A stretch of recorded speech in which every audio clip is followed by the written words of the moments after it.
வணக்கம் உறவுகளே, நான் இந்த பித்தளையில் இருக்கிற சாமிகள் எல்லாம் எப்படி க்ளீன் பண்ணுறேன்னு பாருங்கள்.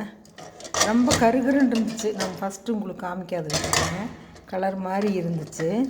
இதை நான் என்ன பண்ணியிருக்கிறேன்னா, எலுமிச்சம்பழம் கட் பண்ணுவோம் இல்லைங்களா, அதெல்லாம் சேர்த்து வச்சுருந்தேன். பாருங்கள், உள்ளே போட்டோன்னு இப்படி மாறிடுச்சு, வேறு மாதிரி இருந்தது.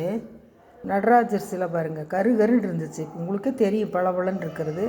நம்ம இன்னும் கொஞ்சம் ஊற வைக்கலாம். அதில் மீனாட்சி சிலை பாருங்கள், கருகருன்னு எப்படி இருந்துச்சு தெரியுங்களா. இங்கே உள்ளெல்லாம் இருக்குது பாருங்கள், இந்த அளவுக்கு மேலே இருந்துச்சு. இதைய எப்படி செய்கிறதுன்னு நான் சொல்கிறேன்.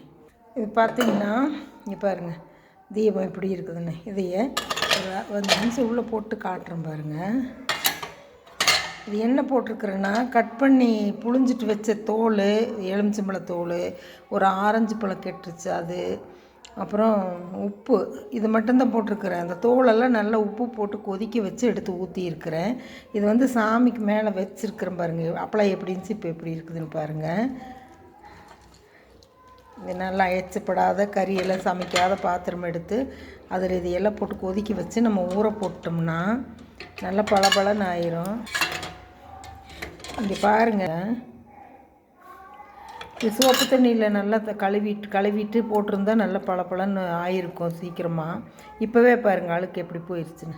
இது கொஞ்சம் நேரம் ஊறட்டும். நல்லா கல்லுப்பு, கொஞ்சம் புளி கரைச்சி சக்கை, எலுமிச்சம்பழத்தோல், இதை கொதிக்க வச்சு கையே வலிக்காமல் பளபளன்னு உங்களுக்கு க்ளீன் ஆனோன்னு காமிக்கிறேன் பாருங்கள். எடுத்து பார்க்கலாம். நானே பாருங்கள் எப்படி இன்னும் உள்ளெல்லாம் இருக்குது. இதெல்லாம் ஏதாவது ப்ரெஷ்ஷு மஞ்சி போட்டு தேய்ச்சி கழுவுனோம்னா போயிடும். அடியில் எப்படி இருந்துச்சு பாருங்கள், இப்போ எப்படி இருக்குதுன்னு.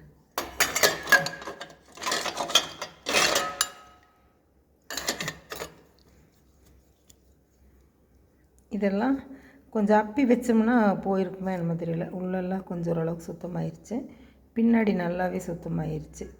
தேய்ச்சோம்னா மஞ்சி போட்டு ஸ்க்ரப் போட்டு தேய்ச்சோம்னா சோப் பவுட்ரு போட்டு போயிடும். வேல் பாருங்கள், இப்படி பளபளன்னு ஆயிடுச்சு. இன்றைக்கி செவ்வாய்க்கிழமை முருகனுக்கு வேல் பளபளன்னு ஆயிடுச்சு.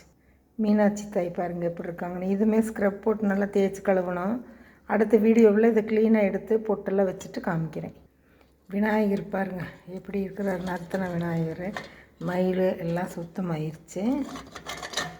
இது நல்லா க்ளீன் பண்ணிவிட்டு உங்களுக்கு அடுத்த வீடியோவில்